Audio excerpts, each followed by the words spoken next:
Opposition in Germany wins election. Far right is second with the strongest result. German opposition leader Friedrich Merz conservatives were on course of a lackluster victory in a national election Sunday, while Alternative for Germany nearly doubled its support, the strongest showing for a far-right party since World War II, projections showed.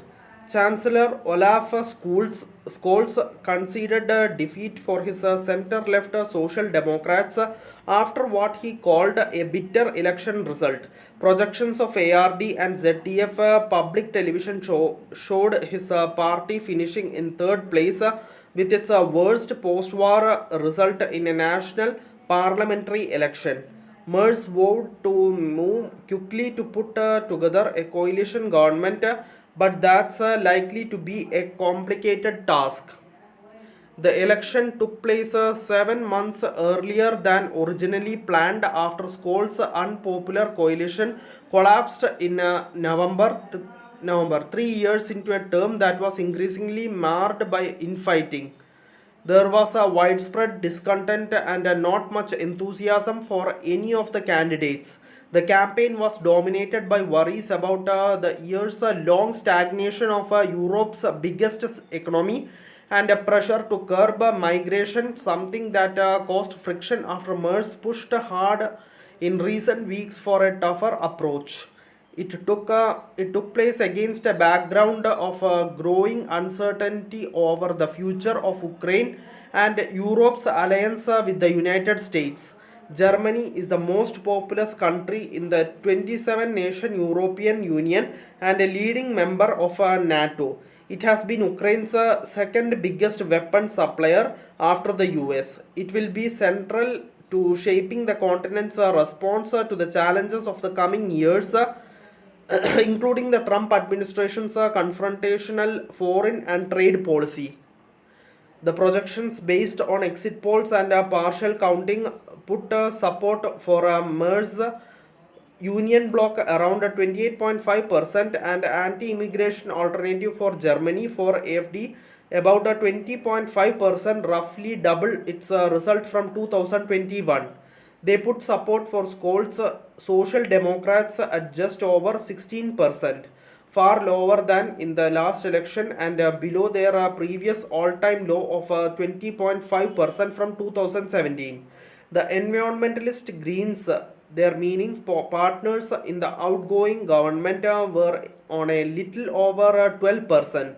Out of three smaller parties, one the harder left party strengthened its position, winning up to 9% of the vote after a remarkable comeback.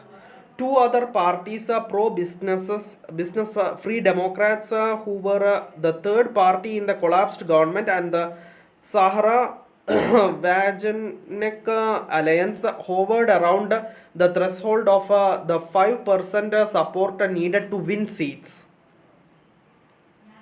Whether Merz will have a majority to form a coalition with the Scholz Social Democrats or need a second partner too will depend on how many parties get into parliament. The conservative leader said that the most important thing is to re-establish a viable government in Germany as quickly as possible. I am aware of the responsibility, Merz said. I am also aware of the scale of the task that now lies ahead of us.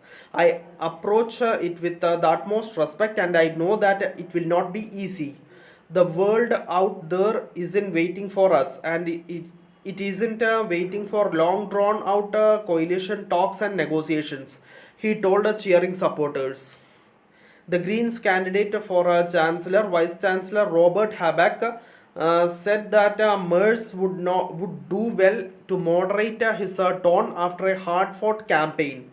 We have seen the center is weakened overall, and everyone should look at themselves and ask whether they didn't contribute to that, said Habeck.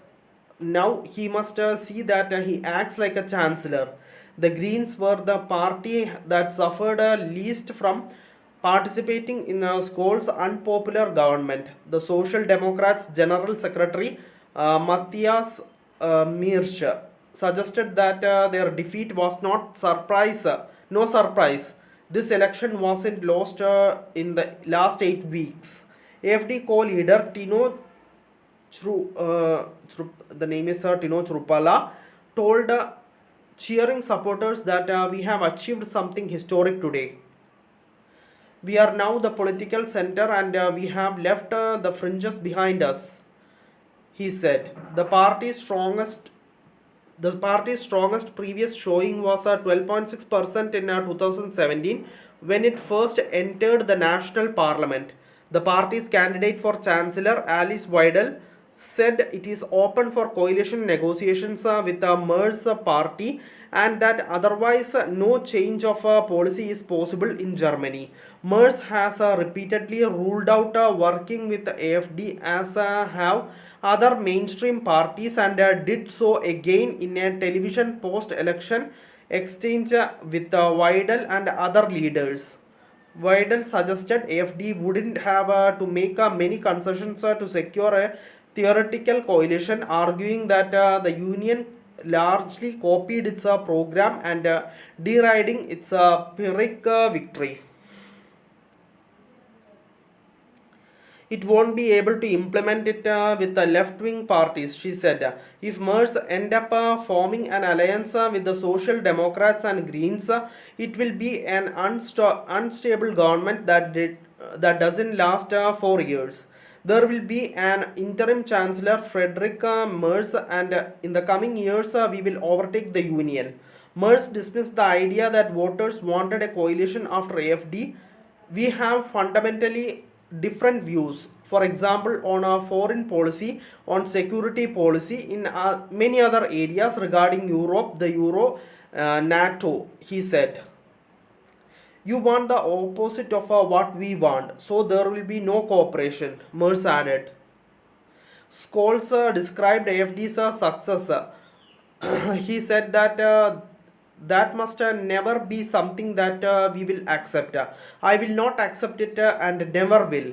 More than 59 million people in the nation of 84 million were eligible to elect the 630 members of the lower house of parliament, the Bundestag, who will take their seats under the glass dome of Berlin's landmark Reichstag building.